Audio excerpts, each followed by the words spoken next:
যুদ্ধ বিধ্বস্ত দেশও ঘুরে দাঁড়াতে পারে। জাপান, জার্মানি, ইতিহাস তার সাক্ষী। কিন্তু দুর্নীতিতে বিধ্বস্ত একটি দেশ, সেখানে উন্নয়ন যেন বালির উপর তোলা বাড়ির মতো, দেখতে সুন্দর, ভিতরে ফাঁপা। বাংলাদেশের সাম্প্রতিক অভিজ্ঞতা যেন সেই কথাটিকেই নতুন করে প্রমাণ করছে। বাংলাদেশ নামের এই ভূখণ্ডটি বড় অদ্ভুত। এখানে নদী যেমন নিজের পথ নিজেই বানায়, তেমনি নিয়মও নিজের মতো করে চলতে শেখে। কাগজে কলমে সব ঠিক, কিন্তু বাস্তবে কোথাও যেন হিসাব মেলে না। যে দেশে স্বাধীনতার অর্ধশতক পেরিয়েও মানুষ এখনও ন্যায় বিচারের অপেক্ষায় দাঁড়িয়ে থাকে, যে দেশে দুর্নীতি কোনো বিচ্ছিন্ন ঘটনা নয়, এ যেন এক প্রাতিষ্ঠানিক অভ্যাস, রক্তে মিশে যাওয়া এক অদৃশ্য প্রবাহ। দল বদলেছে, স্লোগান বদলেছে, প্রতিশ্রুতির ভাষা বদলেছে, কিন্তু বদলায়নি সেই পুরনো অভ্যাস। জনগণ ভেবেছিল এবার হয়তো কিছু বদলাবে, কিন্তু বাস্তবতা এমন এক আয়না যেখানে প্রতিফলন সবসময় সুন্দর হয় না। বরং সাম্প্রতিক ঘটনাগুলো প্রমাণ করছে ব্যবস্থা বদলায়নি, শুধু মুখ বদলে গেছে। সংসদ, যে জায়গাটিকে আমরা গণতন্ত্রের পবিত্রতম মঞ্চ বলে জানি, সেখানে দাঁড়িয়ে প্রতিদিন দুর্নীতির বিরুদ্ধে উচ্চকণ্ঠে কথা বলতে হয়। সেই জায়গাতেই যদি দুর্নীতির এমন সূক্ষ্ম ও নিয়মতান্ত্রিক চর্চা হয়, তখন বিস্ময়ের জায়গা আর কোথায় থাকে?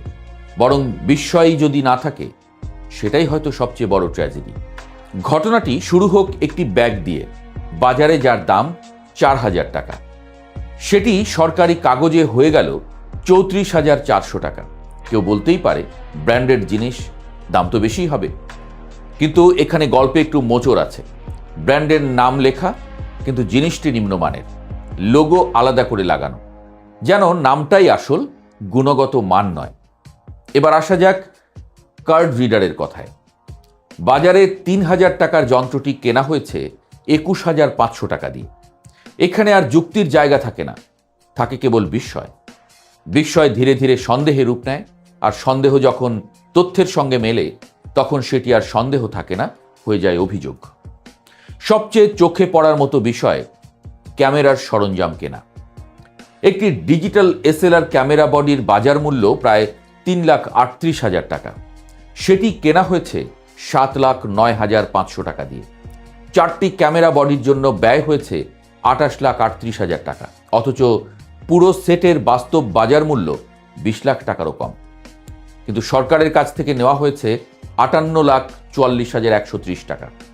এই পার্থক্য শুধু সংখ্যা নয়, এটি একটি মানসিকতার প্রতিফলন। প্রশ্ন উঠতে পারে, এত বড় ব্যবধান কিভাবে সম্ভব? উত্তরটি লুকিয়ে আছে আমাদের প্রশাসনিক কাঠামোর ভেতরে। সরকারি কেনাকাটা একটি সুসংগঠিত আইনি প্রক্রিয়ার মাধ্যমে সম্পন্ন হওয়ার কথা। সেখান থেকে টেন্ডার, মূল্যায়ন, নিরীক্ষা সবই নিয়ম মাফিক। কিন্তু যখন নিয়মই হয়ে ওঠে ঢাল, তখন অনিয়মকে আর আলাদা করে চেনা যায় না। এই ঘটনাটির আরও একটি দিক আছে, সময়ের হিসাব। 30 দিনের মধ্যে সরবরাহের কথা থাকলেও মাত্র 19 দিনে সবকিছু সরবরাহ করা হয়েছে। দ্রুততা সবসময় দক্ষতার প্রমাণ নয়, অনেক সময় এটি তাড়াহুড়োর আড়ালে কিছু ঢাকার চেষ্টাও হতে পারে। এই পুরো প্রক্রিয়ার নেপথ্যে ছিলেন সংসদ সচিবালয়ের সদ্য বিদায় নেওয়া সচিব কানিজ মাওলা। অভিযোগ আছে তিনিই পুরো কেনাকাটার তত্ত্বাবধান করেছেন। কাগজে কলমে সব নিয়ম মেনে কাজটি করা হয়েছে, এমনভাবে যাতে ভবিষ্যতে কোনো জবাবদিহিতার মুখে না পড়তে হয়। এটি দুর্নীতির এক পরিণত রূপ, যেখানে অপরাধটি এতটাই নিখুঁতভাবে করা হয় যে সেটি প্রমাণ করাই কঠিন হয়ে পড়ে। সরবরাহকারী প্রতিষ্ঠান হিসেবে কাজ করেছে সেফ ট্রেডার্স। নামটি যতটা সাধারণ, তাদের কার্যক্রম ততটাই প্রশ্নবিদ্ধ। প্রতিষ্ঠানের কোনো ওয়েবসাইট নেই, আছে শুধু একটি ফেসবুক পেজ। তাদের জেনারেল ম্যানেজার মিরাজুল ইসলামের বক্তব্য আরও কৌতূহলোদ্দীপক। সরকারি কেনাকাটায় এমন দাম অস্বাভাবিক নয়, যেন এটি একটি স্বাভাবিক প্রথা, একটি অলিখিত নিয়ম। অন্যদিকে কার্যাদেশে স্বাক্ষরকারী সিনিয়র সহকারী সচিব মোহাম্মদ মহিদুল হক দায় এড়িয়ে বললেন, তিনি নতুন, কমিটির সিদ্ধান্তেই সব হয়েছে। এই কমিটি নামের সত্তাটি আমাদের প্রশাসনে এক অদ্ভুত চরিত্র, যেখানে দায় থাকে কিন্তু দায়ী থাকে না কেউ। ফটোগ্রাফি পেশার সঙ্গে যুক্ত ব্যক্তিরা জানিয়েছেন, সংসদ অধিবেশন কক্ষের ছবি তুলতে সর্বোচ্চ 10 লাখ টাকার সরঞ্জামই যথেষ্ট। সেখানে 58 লাখ টাকার সরঞ্জাম কেনা শুধু অস্বাভাবিক নয়, এটি প্রায় অবিশ্বাস্য। আরও আশ্চর্যের বিষয়, টেন্ডারে জাপানি কোম্পানির পণ্য নেওয়ার কথা থাকলেও সরবরাহ করা হয়েছে অন্য ব্র্যান্ডের পণ্য। কোথাও লোগো লাগানো, কোথাও পার্স বদলানো, সব মিলিয়ে যেন একটি সংযোজন শিল্প, যেখানে আসল পণ্য নয়, তার ছায়া বিক্রি করা হয়েছে। এই ঘটনা কোনো বিচ্ছিন্ন ঘটনা নয়, বরং এটি একটি বৃহত্তর প্রবণতার অংশ। ট্রান্সপারেন্সি ইন্টারন্যাশনাল বাংলাদেশ টিআইবি তাদের সাম্প্রতিক প্রতিবেদনে দেখিয়েছে, সরকারি কেনাকাটায় বাজার মূল্যের চেয়ে কয়েক গুণ বেশি দাম দেখানোর প্রবণতা এখনও বিদ্যমান। স্বাস্থ্য, শিক্ষা, জ্বালানি, প্রায় সব খাতেই একই চিত্র। জ্বালানি খাতে ক্যাপাসিটি চার্জ নামের এক অদ্ভুত ব্যবস্থা চালু আছে, যেখানে উৎপাদন না হলেও অর্থ দিতে হয়। আবার বিদ্যুৎ আমদানিতে মধ্যস্বত্বভোগীদের কমিশন বাণিজ্য এখনও পুরোপুরি বন্ধ হয়নি। অর্থাৎ সমস্যাটি শুধু একটি দপ্তরে সীমাবদ্ধ নয়, এটি একটি কাঠামোগত সমস্যা। বাজার ব্যবস্থাতেও একই চিত্র। নিত্যপণ্যের দাম বাড়ে, সরকার শুল্ক কমায়, কিন্তু সেই সুবিধা ভোক্তার কাছে কখনো পৌঁছায় না। মাঝে মাঝে কোথাও একটি অদৃশ্য হাত কাজ করে, যা সব কিছু নিজের দিকে টেনে নেয়। ব্যাংকিং খাতেও পরিস্থিতি উদ্বেগজনক। তারল্য সংকট, বিশেষ সুবিধায় ঋণ প্রদান এবং সেই অর্থ দিয়ে সরকারি বিল পরিশোধ, সব মিলিয়ে একটি চক্র তৈরি হয়েছে, যেখানে রাষ্ট্রীয় অর্থ ধীরে ধীরে নিঃশেষ হয়ে যায়। এই প্রেক্ষাপটে প্রশ্নটি খুব সহজ: এই বৃত্ত কি ভাঙবে? উত্তরটি জটিল, কারণ দুর্নীতি শুধু একটি কাজ নয়, এটি একটি সংস্কৃতি।